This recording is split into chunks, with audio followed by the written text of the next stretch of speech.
Saudara Ketua Umum Dewan Pimpinan Nasional Peradi Oto Hasibuan memastikan pihaknya akan memberikan bantuan hukum kepada Sudirman, salah satu terpidana kasus pembunuhan Vina dan Eki yang dihukum penjara seumur hidup.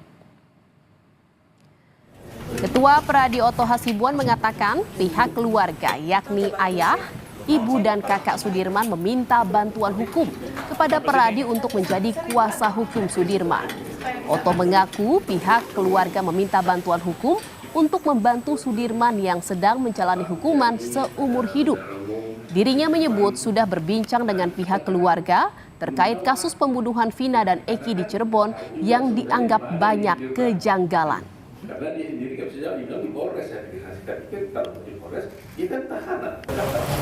Ini memang dari ibunya Sudirman dan ayahnya akhirnya meminta juga bantuan hukum kepada kami untuk membantu saudara Sudirman ini yang katanya dihukum seumur hidup, yang menurut pengakuannya adalah tidak pernah dilakukan.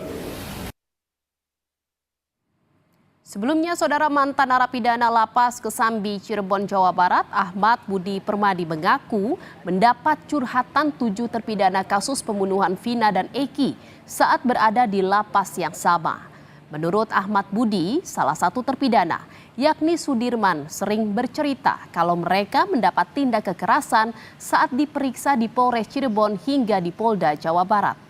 Ketujuh terpidana menyatakan saat itu mereka tidak ada pilihan untuk membantah kasus pembunuhan Vina dan Eki yang terjadi 8 tahun lalu.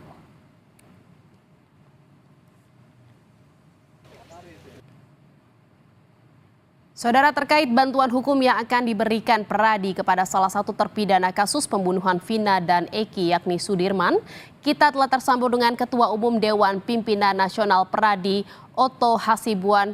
Terima kasih Pak Oto atas waktunya sudah menyempatkan untuk berbincang di Kompas Malam. Pak Oto, apa sebenarnya menjadi dasar dan juga alasan Peradi ini akan memberikan bantuan hukum untuk Sudirman dalam kasus ini? Ya, sebenarnya kami ini tadinya nggak ikut terlibat di dalam kasus ini. Termasuk saya pribadi juga nggak terlibat karena seperti saya katakan beberapa waktu yang lalu, kita ini sungguh-sungguh sekarang ini lagi fokus untuk mengajukan PK terhadap Jessica Wongso. Tetapi kami menerima pengaduan dari seorang advokat anggota kami yang ada di Cirebon, yang kebetulan dia adalah pengacara daripada Sudirman. Dia datang minta mohon perlindungan hukum kepada Peradi karena dia merasa bahwa kliennya dia itu mendapatkan tekanan-tekanan agar kuasa yang daripada dia itu dicabut katanya.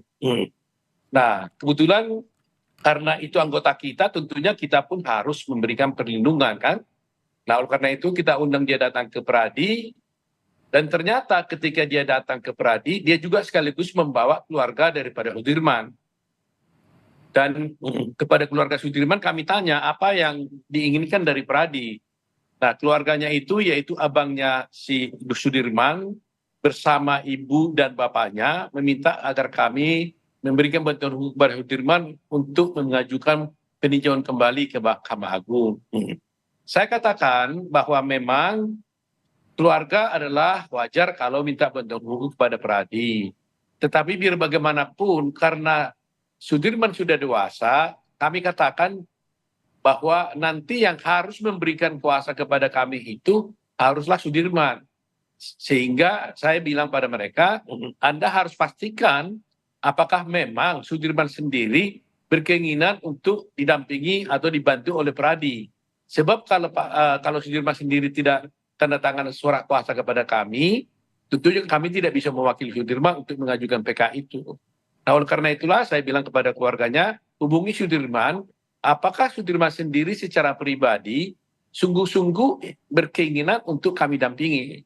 Itu poin utamanya.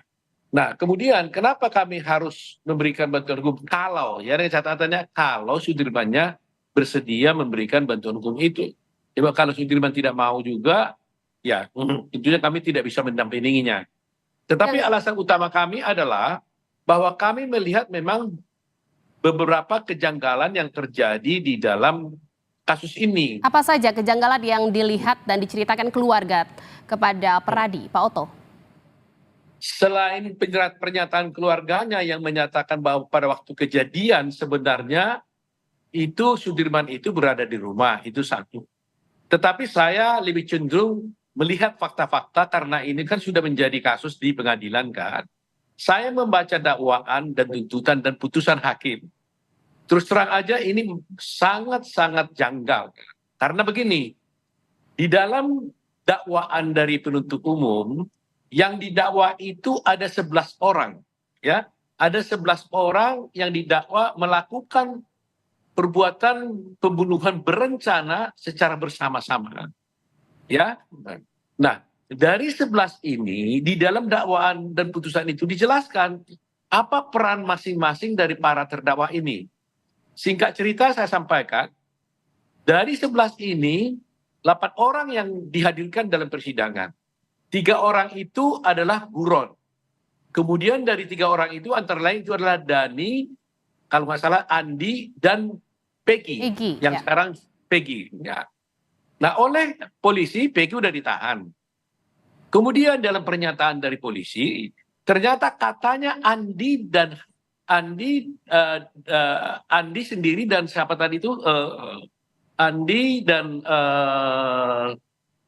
aduh satu lagi saya Dani? lupa itu. Bukan Andi atau Hadi, yang Andi dan ada 2 ya itu ya, Andi dan Hadi, lupa saya namanya ya. Itu dikatakan adalah fiktif gitu loh. Ya. Ya kan?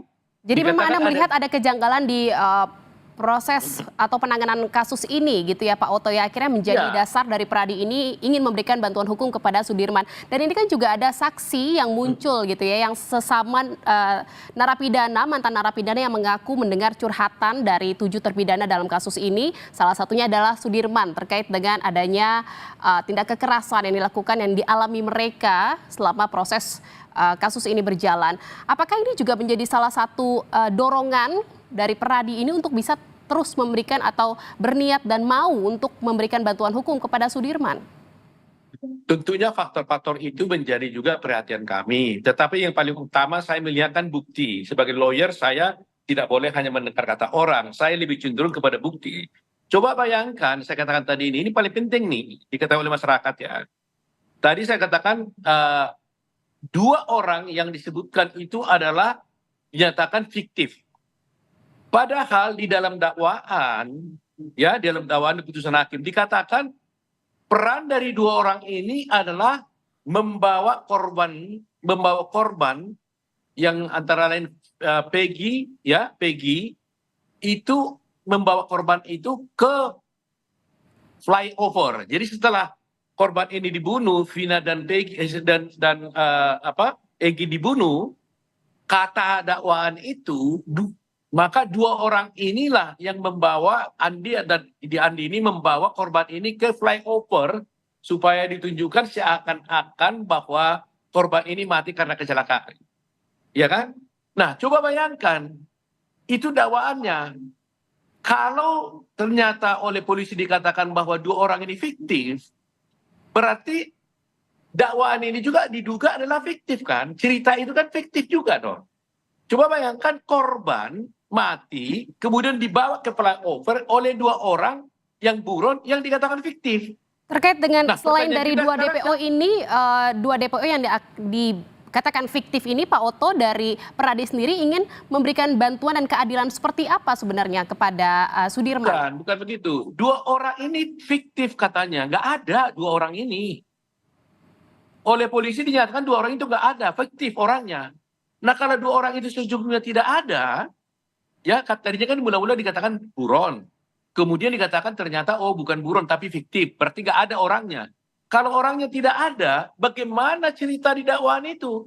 Di dakwaan kan mengatakan bahwa 2 orang inilah yang mengangkat korban 2 orang korban ini Egy dan Vina ini ke flyover.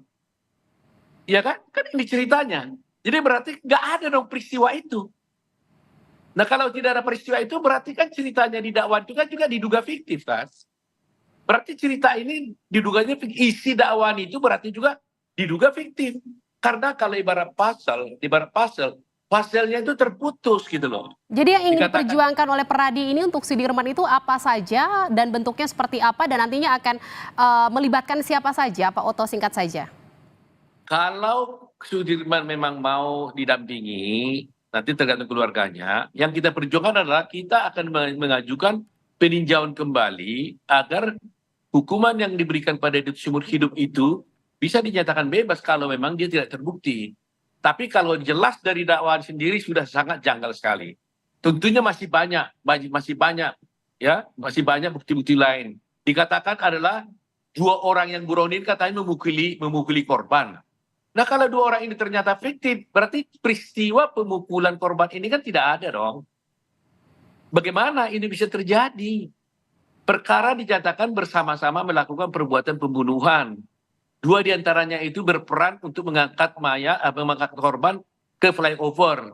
Kemudian 2 orang ini dikatakan tidak ada, fiktif.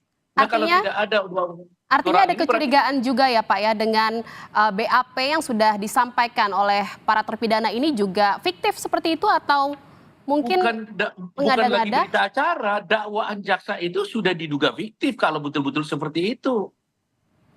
Putusan hakimnya juga berarti sudah tidak benar. Orang dikatakan bahwa ada 2 orang ini termasuk yang buron ini ikut berbuat kok. Dia yang mengangkat mayat ke flyover. Tiba-tiba dia katakan orang yang mengangkat mayat tidak ada. Ya berarti kan nggak ada peristiwa mengangkat mayat itu. Kalau tidak ada mengangkat mayat itu siapa? Orang yang membawa mayat itu ke flyover. Baik, karena memang ada alasan kuat ya Pak ya, kejanggalan dan juga kecurigaan terkait dengan penanganan kasus ini berjalannya seperti apa. Nanti kita tunggu ya Pak ya dari Peradi akan memberikan bantuan hukum seperti apa kepada Sudirman. Terima kasih atas perbincangannya Ketua Umum Dewan Pimpinan Nasional Peradi, Oto Hasibuan. Selamat malam, salam sehat Pak Oto. Selamat malam ya.